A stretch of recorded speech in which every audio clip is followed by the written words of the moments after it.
Bu əslində mənim fikrimdə çox yanlış bir düşüncədir. Niyə? Çünki məsəl üçün mən deyək ki, başlamışam təzvid öyrənməyə. İdğam məluğunnə var, idğam biləğunnə var, mimin ixfası var. Mən başlamışam təzə-təzə öyrənməyə. Bunları fikirləşə-fikirləşə oxuyuram. Ki, mən burada təcvid xətası etməyim. Mən bunları fikirləşəndə məna fikirləşə bilərəm. Mümkün deyil məna fikirləşim. Təcvidləri öyrənib artıq belə deyək, loru dillə desək, qanıma işləməlidir ki, mələkə halını alsın. Yəni, o məndən bir parça olsun ki, oxuyuşumda mən artıq təzvid fikirləşməyim, məna fikirləşim.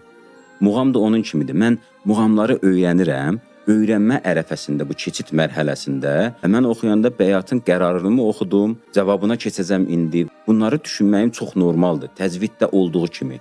Müəyyən keçid mərhələsində bu çox normaldır. Biz artıq professionallaşandan sonra artıq biz onu fikirləşmirik. Mənanı fikirləşirik, o istər-istəməz muğamı gətirir.